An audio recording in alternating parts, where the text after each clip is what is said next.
اخوان السلام عليكم. هذه واحد الرساله بصراحه طردت مده باش نديرها، ربما جابتها الان المناسبه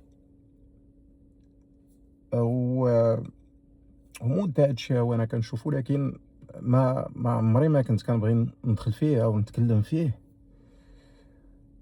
وكنقول واحد النهار المغاربه غادي يعيقوا او غادي يفهموا هاد الموضوع ديال الاعلام اللي عندنا، وعندنا فيها شقين.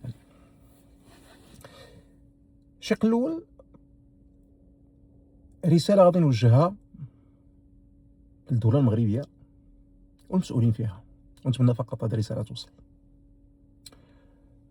والشق الثاني رساله غادي نوجهها للشعب المغربي، خوتي وخواتاتي، ونتمنى ايضا الرساله توصل لهم كما هي.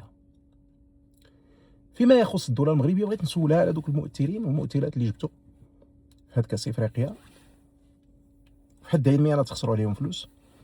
فينا هما في وسط هاد الحمله دابا اللي كدار على المغرب او ضد المغرب؟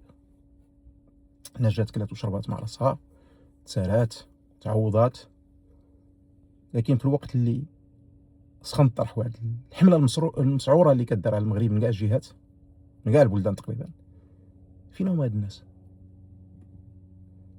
خرج شي واحد بشي فيديو كيشكر المغرب وكيرد عليه او لا؟ كان احنا اللي كنتقاتلوا، حنا ولاد البلاد،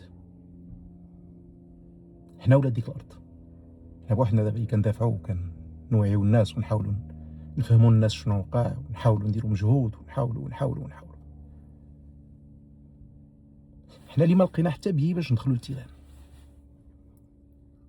بينما دوك الناس اللي جاو كانوا كيكونوا في الفي اي بي مع راسهم او معلقين لي باج جالسين مع اللعابه لتحت.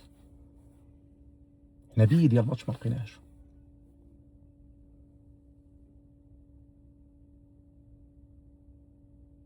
ف شنو درتو باش تواجهوا هاد الهجمه اللي على المغرب؟ لا واجهتوها في الاول بالاعلام ديالكم اللي كان فاشل واعلام مهادن، لا قدرتوا دعموا المؤثرين ديالكم باش يقدروا يواجهوا ويوسعوا الدائره ديال التاثير ديالهم. والنتيجه وصلنا لها اليوم ان واحد الهجمه كبيره بزاف على المغرب، وعندك مؤثرين مساكن اللي كيتقاتلوا بوحدهم. عمل من مبدا ما حك جلدك الا ظفرك، حيت بلادنا هذيك وما عندنا ما نديرو. وكنشوف بلادنا بعض المرات دايره بحال ديك المراه اللي كتهلا في ولاد الجيران، باش الجيران يقولوها فيها زوينه، لكن ولادها يموتوا بالجوع ماشي مشكله، هذوك غير ولادها صابرين عليها وما عمرهم ما غادي يقدروا يقولوا فيها العيب. والنتيجه اليوم هي هذه اللي كنعيشوا. كاع هذوك المؤثرين اللي جاو من كل حدب وصوب ما سمعنا لهم حتى شي صوت. تكلموا غير على هذا المغرب اللي استضافهم واللي تهلا فيهم واللي تكلم عليهم واللي ما خلا ما دار ليهم.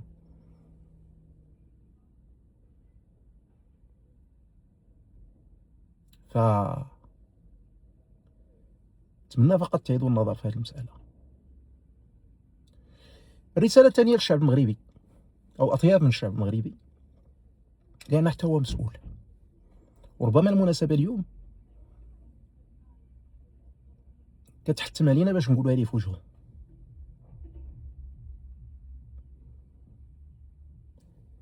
المغاربه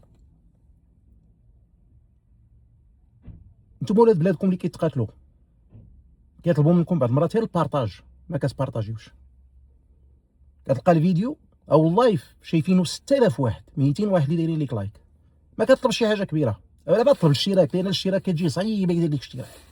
هذا ديك الاشتراك كيتخلع بحال هذا ديك الاشتراك، ما كيفهمش بان الريتش ديالك غادي يطلع والدائره ديال التاثير غادي توسع وغادي توصل الفيديوهات ديالك ناس اكثر اللي يفهموا واللي ترد بداك الشيء اللي كترد به. لا، كتجي صعيبه قاصحه. ولكن كيجي واحد 3 ايام من المغرب كيدير ليه فيديو صغير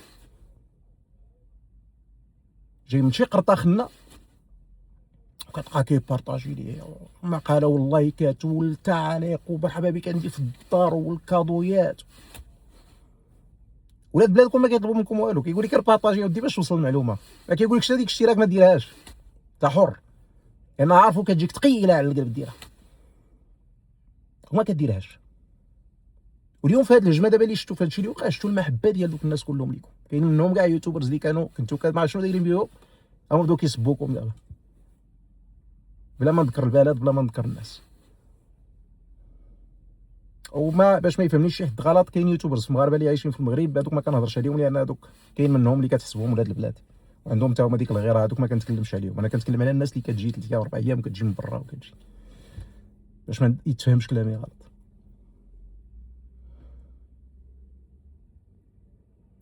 فالمسؤوليه ديالكم حتى نتوما. علاش؟ لان داك الاعلام البديل اللي كتكلموا عليه نتوما يا المغاربه، نتوما اللي كتطلعوه ماشي الدوله. نتوما الوقت اللي كتبداو تبارطاجيو ليه وديروا داك الاعجاب، داك كتوسعوا ليه الريتش، كيطلع داك الاعلام البديل، نتوما اللي كتطلعوه ما كديروهاش. واليوم كتشكيو على الاعلام. راه الدور ديالكم نفس الدور ديال الدوله، الدوله اللي كتخسر مع الملايير ديال الدعم. شي جرائد ما كيقراها حد، شكون كيقرا؟ حنا عندنا الجرائد المغربيه مثلا، شكون كيقرا الاتحاد الاشتراكي وشكون كيقرا العالم وشكون، وكان بامكانها 1% من داكشي اللي كتخسروا على هذاك الدعم المنصات لوجيستيكيا وداكشي اللي محتاجين وبيرويات وخدمه وهذا والمونتاج. حنا ما غاديش نكونوا في هذه الحاله اليوم، لان كل واحد فينا عنده المشاغل ديالو وعنده الحياه ديالو الخاصه وعنده، ما غاديش نبقى مقابلين هذا الشيء. هذاك المجهود الشخصي اللي كنديرو حنا نهار وقفنا على ورقه ديال التيران ما لقيناهاش، وندخلوا الفيسبوك وبقاو موتيرين مع راسهم في الفي اي بي.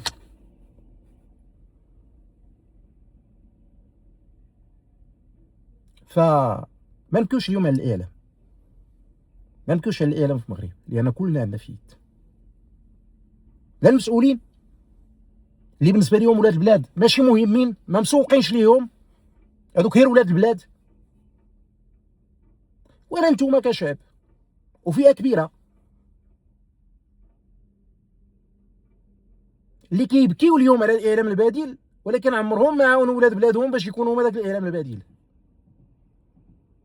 لان الناس اللي ولات كتجلس قدام اليوتيوب وتيك توك وقدام فيسبوك كثار ملي كيجلسوا حدا التلفازه.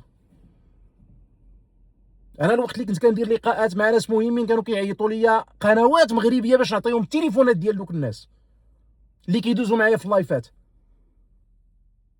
وما ننساش واحد الصحفي في واحد القناه مغربيه بلا ما نذكر سميتها قال لي راه كتنافسنا في اليوتيوب، هذه واحد 3 سنين ولا 4 سنين، الوقت اللي كانوا اللقاءات مع احمد ونياس ومع الناس اللي مهمه.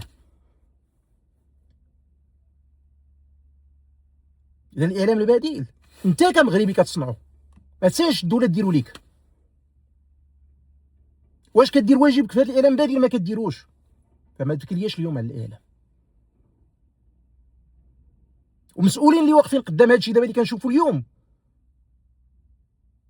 لا قادرين يحركوا الاعلام ديالهم ولا قادرين يدعموا الاعلام البديل، جالسين كيتفرجوا، لكن عندهم مع راسهم يوتيوبرات والمؤثرين من برا يجيبوهم يتهلاو فيهم باش زعما يديروا شويه ديال التاثير اللي طار.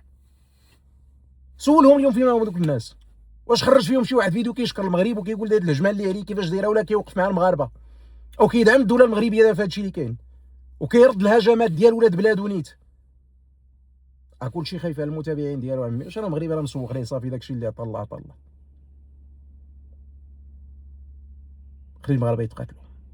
السلام عليكم.